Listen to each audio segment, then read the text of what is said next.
말씀은 이제 결국에는 무너지고만 이 예루살렘 성읍을 놓고서 이제 선지자가 지어 부른 애가입니다. 말 그대로 애가 슬픔의 노래인데요.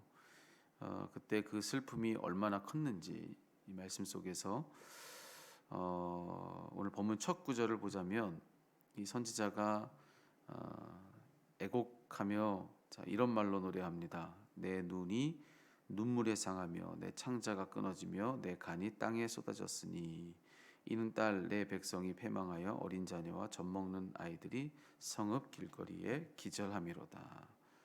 여기 지금 이 구절은요, 이 선지자 예레미야의 애곡인 동시에 이제 그를 통해서 우리에게 들려온 하나님의 애곡이다. 이제 그렇게 이야기를 할 수가 있어요. 근데 그 슬픔이 얼마나 컸던지 이 말씀대로라고 한다면은 그 흘리는 눈물에 눈이 다 상할 정도였다 이렇게 되어 있고요. 또 정말 엉엉 울며 통곡하느라 그 창자가 다 끊어지는 것 같았고 간이 다 쏟아지는 것 같았다 이렇게까지 지금 말을 하고 있는 겁니다. 그런데 그런 슬픔의 노래 그 한가운데 우리가 읽은 이 말씀 중에서요 특별히 제 눈길을 끌었던 구절이 바로 14절입니다. 14절을 제가 다시 한번 읽어드릴게요. 내 선지자들이 네게 대하여 헛되고 어리석은 묵시를 보았으므로 뇌 죄악을 드러내어 내가 사로잡힌 것을 돌이키지 못하였도다. 그들이 거짓 경고와 미혹하게 할 것만 보았도다. 이 구절은 그 당시에 이제 영적 지도자들, 오늘날로 얘기하면 목회자들이죠. 이 목회자들의 잘못을 꼬집는 그런 말씀입니다. 이젠 그 영적 책임을 맡은 이들이 그 엉뚱한 묵시를 받고 또 잘못된 설교를 한 까닭에 그래서 이제 본래는 그 모든 말씀들을 듣고 돌이켜야 될 이스라엘 백성들이 돌이키지 못했다는 거예요. 그들이 자기 잘못을 그래서 돌이키지 못했다. 그러니까 결국 무슨 얘기냐면 예루살렘이 이렇게 멸망한 데까지는 그 당시에 목회자들의 책임도 있다. 이제 그런 이야기인 겁니다. 근데 제가 이 구절이 특별히 눈에 들어왔던 까닭은 뭐냐면은 여기 지금 꼬집고 있는 이들 그렇게 엉뚱한 묵시를 보고 잘못 설교했던 이들이 자기들 스스로가 생각할 때 자기들이 엉뚱한 묵시를 봤다고 생각했을까? 또 자기들이 전한 그 모든 설교가 이거 헛된 설교라고 하는 거 잘못됐다는 것을 그들 스스로가 이미 알고서 그런 설교를 했을까? 이런 생각이 제게 들었기 때문에 그렇습니다. 퍼뜩 두려운 생각이 들었어요. 모르긴 몰라도 저는 그러지 않았을 것 같아요. 네. 분명 그들 스스로 생각했을 때는 자기들이 옳은 묵시를 봤다고 생각했을 것입니다. 그리고 자기들이 바른 설교를 한다고 믿었을 거예요. 제가 왜 이렇게 확신하냐면은 그것이 설교자의 상식이기 때문에 그렇습니다. 그러니까 어떤 설교다든지 간에 저 역시 설교자로서 그 누구든지 설교하는 사람은요 자기 같은 그 말씀이 실로 하나님 말씀이라는 확신이 없이 설교한다는 거, 저는 그걸 상상할 수가 없기 때문에 그렇습니다. 예. 이게 옳은 묵시가 아닌데도 그걸 알면서 설교한다. 이게 바른 말씀이 아닌 걸 알고도 그런 말을 설교로 한다. 저는 그럴 수가 없을 것 같아요. 예. 그러니까 무슨 생각이 들었냐면은 만약 그렇다고 한다면 여기 이들은요 분명 자기들 스스로 생각할 때는 분명 자기들이 본 묵시가 옳고 또 자기들이 전한 설교가 또 바르다고 믿었을 거다라고 하는 겁니다. 분명히 그랬을 거예요. 그런데 문제는 뭐냐면은 자기들 스스로는 그렇게 생각했음에도 불구하고 하나님 보실 때는 아니었다라고 하는 거죠. 그래서 두려운 구절인 겁니다. 자기들은 분명 자기들이 본 묵시가 맞고 그리고 자기들이 전한 설교가 옳다라고 그렇게 굳게 믿었을 텐데 그래서 설교했을 거예요. 근데 그랬음에도 불구하고 그랬던 그 묵시와 설교에 대해서 하나님은 아니라고 하신 겁니다. 지금 그들이 봤던 그 묵시 그저 헛되고 어리석은 묵시다. 그들이 전했던 설교 그거 그저 거짓 설교고 미혹하는 설교다. 이렇게 지금 말씀해주고 있는 거거든요. 네, 여러분 잘 생각해 보면은 이 말씀 앞에서 실로 두려움을 가져야 되는 것은 비단 저와 같은 목회자들만이 아닙니다. 저뿐만 아니라 여러분도 마찬가지예요. 이 말씀이 참 두렵게 여겨져야 되는 것은 여러분에게도 그렇다는 겁니다. 저와 여러분 우리 모두에게 다 그런데 그러니까 이 말씀은 이 자리에 있는 우리 모두에게 다 두려운 말씀이라는 거죠. 왜냐하면 우리 신앙생활 하면서요 다 마땅히 이건 이렇다 저건 저렇다 우리가 상식처럼 붙들고 있는 거 참 많거든요. 우리 다 뭐 그건 나도 그렇다고 여기고 있고 너도 그렇다고 여기고 있으니 마땅히 그러니 그거 하나님 뜻이지 맞지 틀림없지 우리가 그렇게 붙들고 살고 있는 것이 참 많다는 겁니다. 이건 당연히 이거는 뭐 하나님도 바라시고 원하시는 일이다라고 우리 그렇게 확신하고 있는 것들 적지 않다는 겁니다. 그런데 오늘 말씀대로라고 한다면 자 그런 모든 것들이 우리의 신앙의 모든 기반을 이루고 있는 것들일 텐데 그 모든 것들에 대해서 그게 아닐 수도 있다는 얘기를 해준 겁니다. 지금요 이 말씀은 그게 꼭 그렇지 않을 수도 있다. 그것이 나도 그렇게 생각하고 너도 그렇게 생각한다고 해서 그렇다고 하나님도 그렇다고 생각하시는가? 그게 꼭 아닐 수도 있다라고 하는 거죠. 꼭 그렇지 않을 수도 있다. 그러니 그게 정말로 그러한가? 정말로 거기에 대해서 우리는 하나님께 물어볼 필요가 있다는 것입니다. 저는 오늘 이 모든 말씀들의 결론으로 바로 그것을 꼽았습니다. 자, 오늘 이 말씀 우리들에게 뭘 요구하는 말씀이냐? 하나님께 물어본 적이 있냐는 겁니다.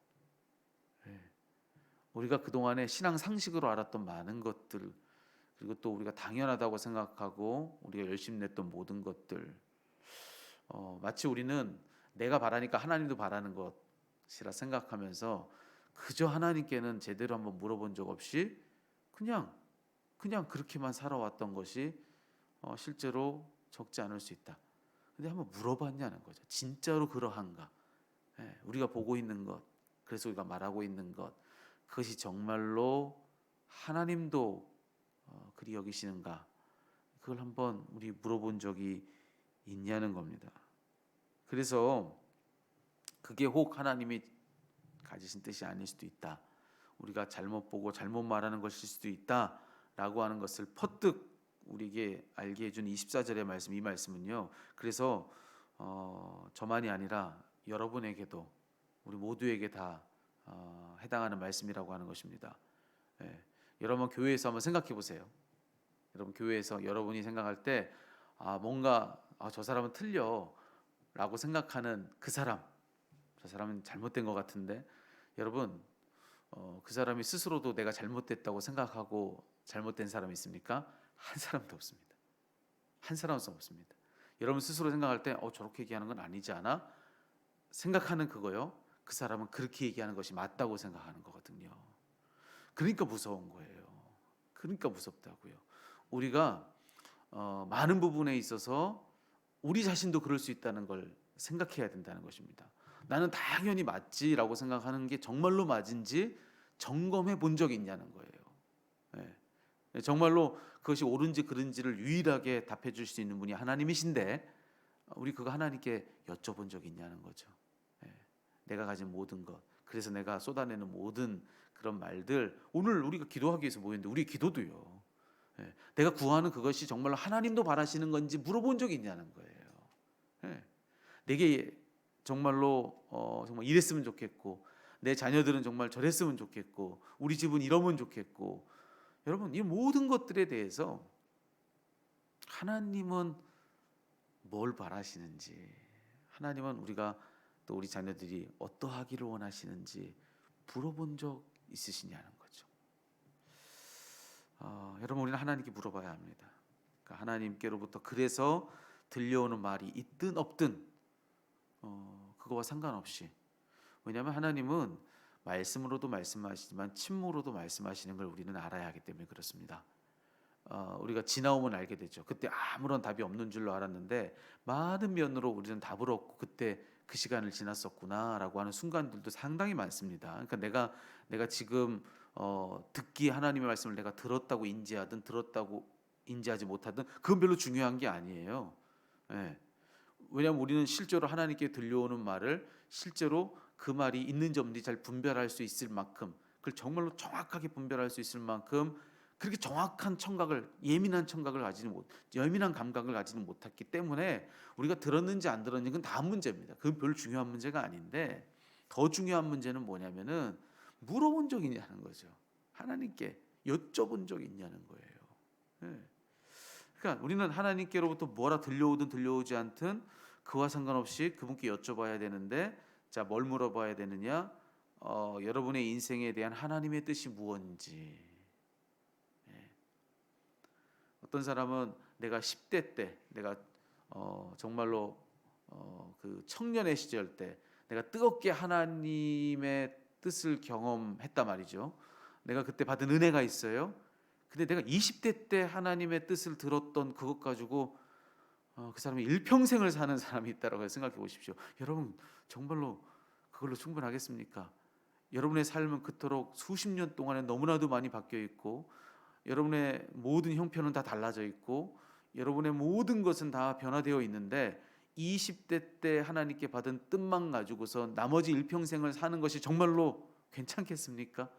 그때 그렇게 말씀하신 하나님이 지금 내게 뭐라고 말씀하시는지를 물어봐야 되지 않겠냐는 거죠.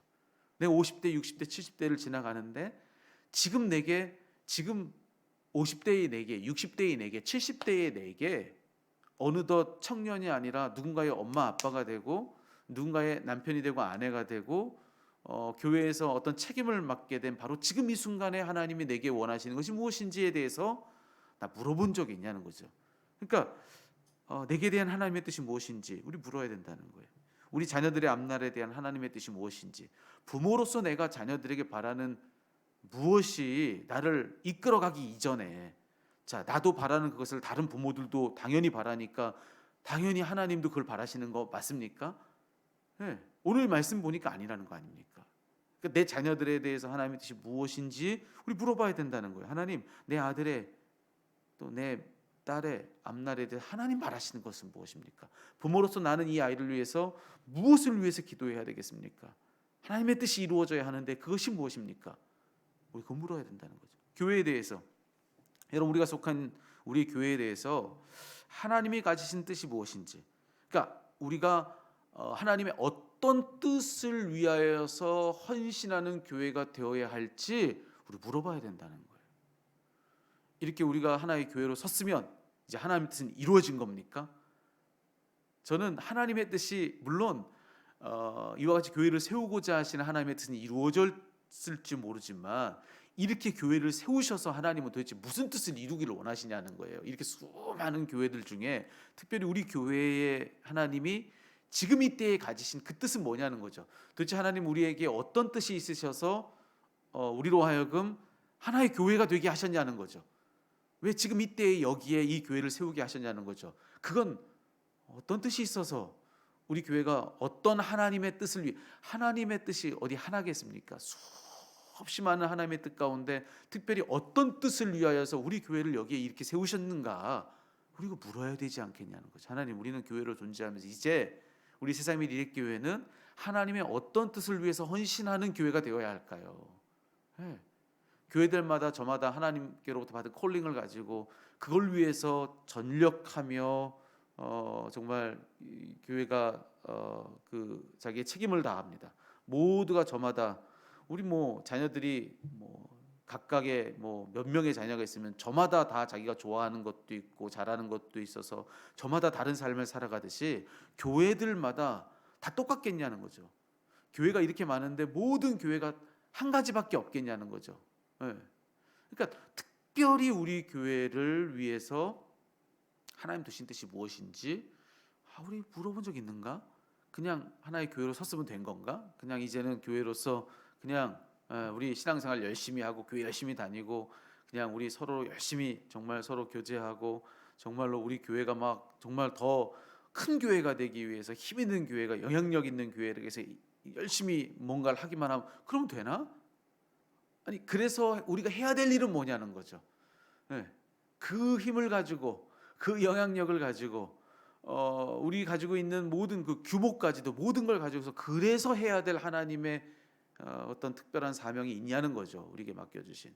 물어야 된다는 겁니다. 여러분 우리가 늘 해야 될 일은 뭐냐? 그분의 뜻을 묻는 겁니다. 그래서 오늘은 우리 이렇게 기도해 보시면 어떨까요? 하나님 제게 어떤 말씀을 해주시겠습니까?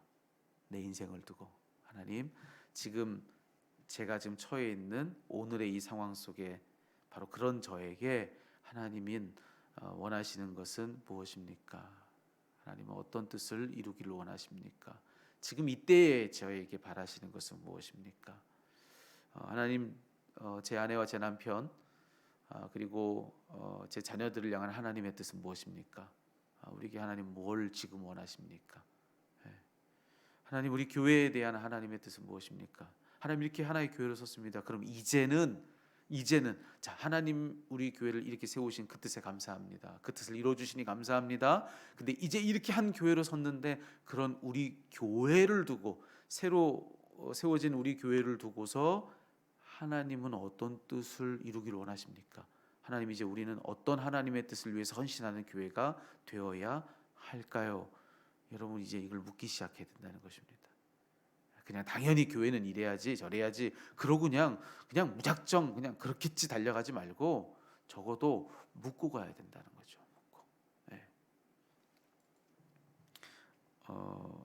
여러분 그런 경험들이 한 번씩 있으셨을 거예요. 때로는 운전을 하면서 목적지가 분명한 때도 있습니다. 근데 저 같은 경우에 이제는 제가 운전을 하고 뭐 저희 아내가 옆에 타고 어디로 가야 되는데 제가 목적지를 결정하지 못하고 갈 때가 있어요. 막 옆에서 막 찾는 거죠. 어디로 가야 돼? 잠깐만 어디로 가야 될지 모르겠는데 근데 차는 이미 출발해서 가고 있는 겁니다. 뒤에서 차도 달려오고 나도 어디론가 달려가야 되는데 어디로 가야 되냔 말이죠. 네.